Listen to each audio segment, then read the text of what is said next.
is Jerry Ensenada and I'm going to demonstrate a care of the pregnant mother. So, we have 4 ways in assessing the fetal presentation or the position. So, first we have So, good morning ma'am. My name is Jerry Ensenada and I'm going to demonstrate a care of the pregnant mother.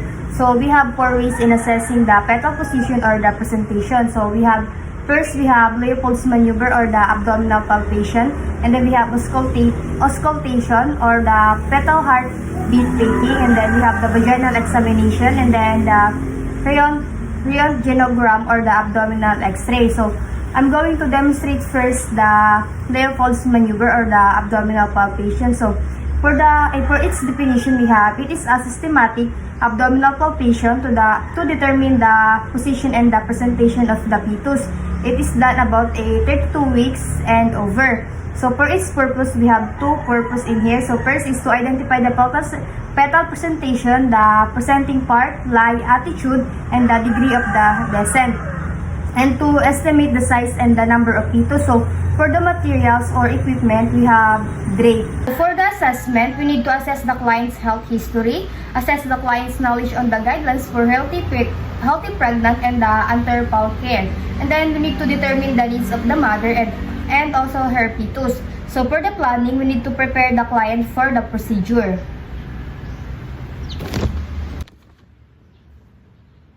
So for the implementation, we need to identify the client, explain the procedure, then instruct the client or the patient to void or empty the bladder, and we need to assist the client and position in a dorsal recumbent. So we need to drape the client to provide privacy, and then expose the abdomen from the level of xiphoid process down to the symphysis pubis. And then we need to wash our hand, and then let's proceed to the first maneuver. So for the first maneuver, we need to lay both hands gently on top of the mother's abdomen, press inward the upper portion of the abdomen, and then the nurse must observe a 3 points. So first, we need to observe the relative consistency, and then the shape, and also the mobility.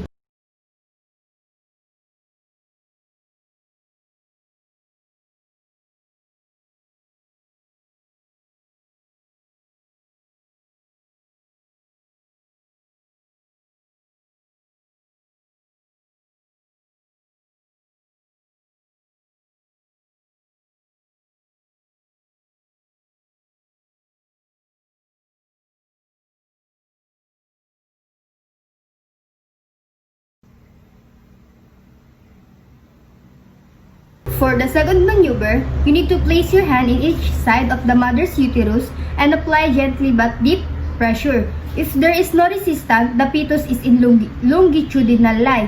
If there is a resistance, it is an transverse lie. So with the use of one hand, apply pressure on one side of the abdomen and palpate the opposite side with the other hand to determine for the back and the front of the fetus.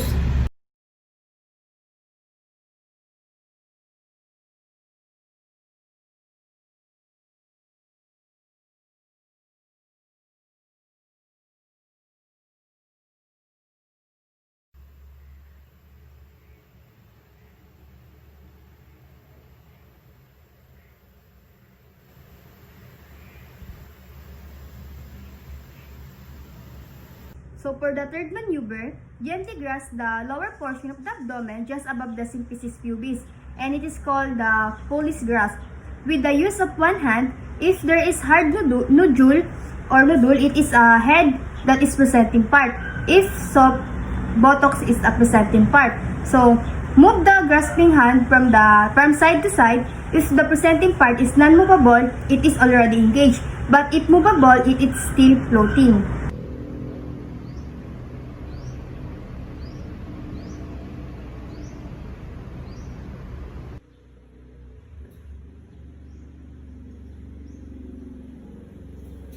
So for the fourth maneuver, the nurse places at the patient's feet, standing alongside, and then place both hands at the side of the abdomen, about 2 inches above the postpart ligament, and then press gently downward in the direction to the birth canal, and then drape the client and position comfortable, and then you need to wash your hand.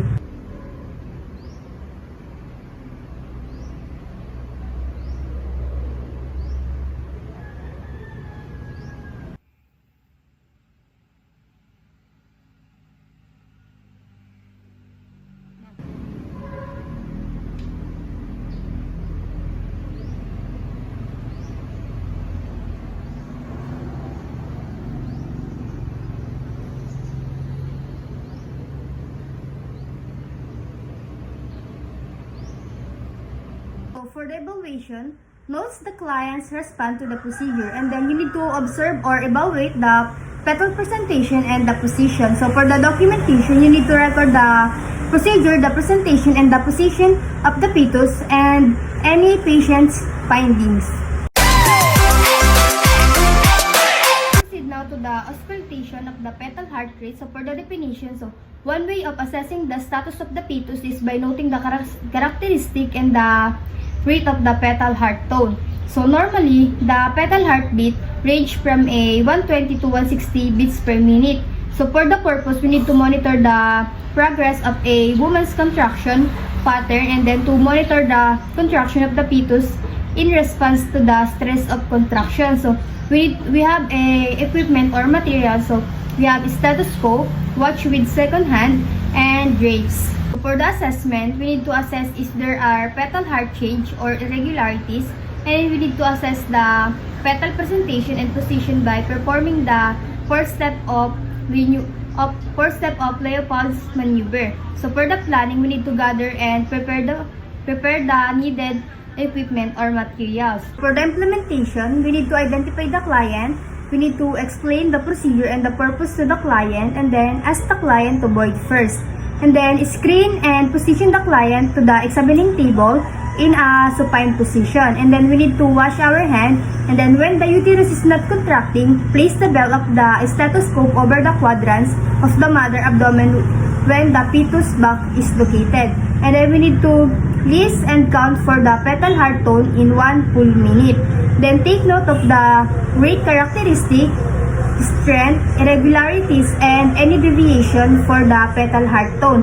And then we need to make the patient comfortable, and then we need to wash our hand. So I'm going to disinfect first the stethoscope, the earpiece, and the diaphragm, and the bell.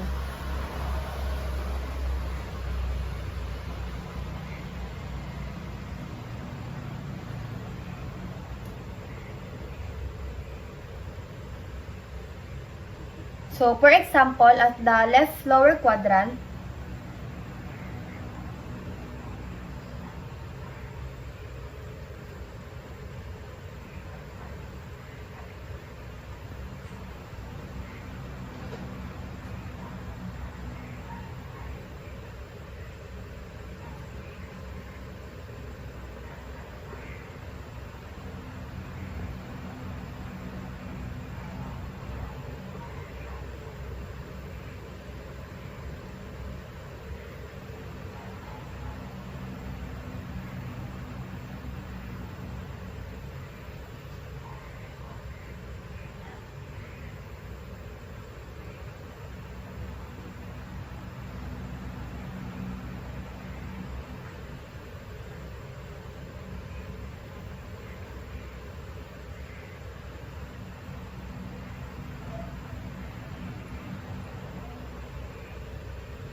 for the evaluation, we need to evaluate the client's response in the procedure, and then note rate, characteristics, strength, irregularity, and any deviation of the fetal heart tone. So for the documentation, we need to chart the characteristic of the fetal heart tone along with the abdominal quadrant where the fetal heart tone was obtained.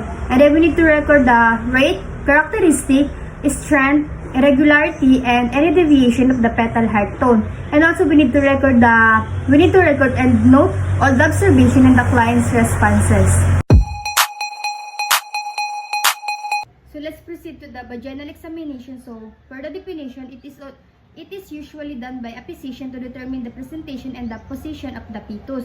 So it is also used to determine the cervical effacement and the dilatation, station, engagement, and the intactness of a membrane if the woman is already in a labor. So for the purpose, to determine the fetal presentation and the position, and also to determine the cervical effacement and the dilatation, station, engagement, and the intactness of the membrane. So for the material or equipment, we have sterile gloves, lubricant gel, then examination table. So for the assessment, we need to verify the doctor's order and then to assess the client's readiness for the procedure.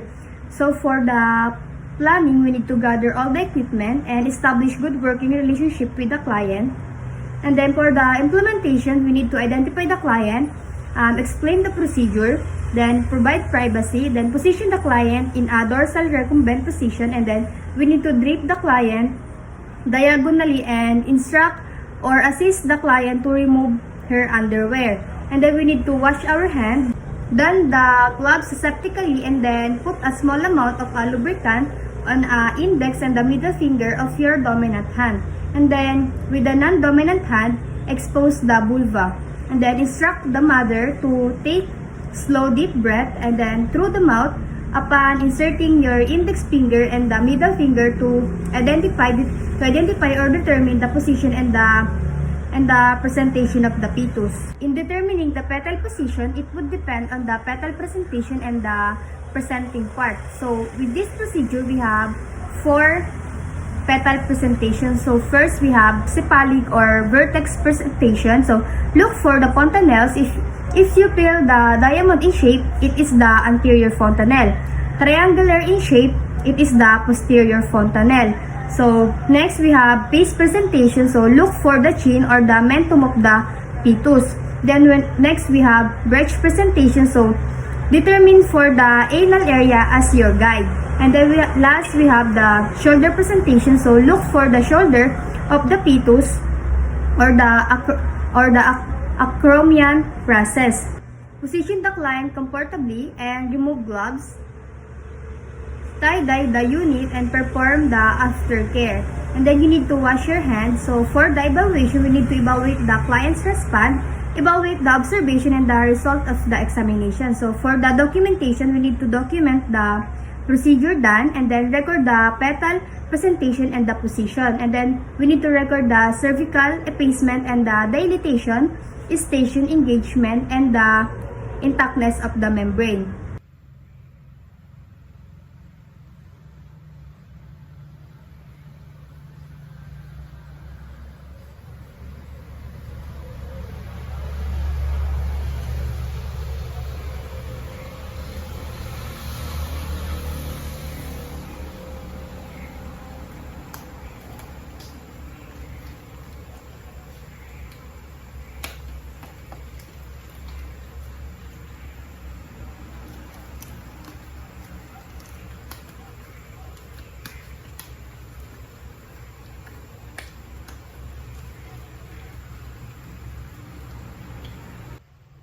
So let's imagine that I'm using a lubricant. So you need to put a small amount in the index finger, then expose the vulva.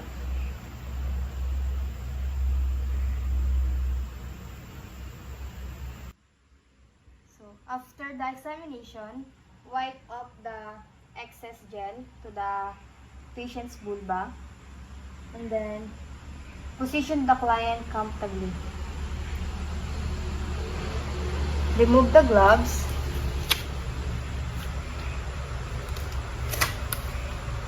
Tidy the unit and perform the aftercare, and you need to wash your hand.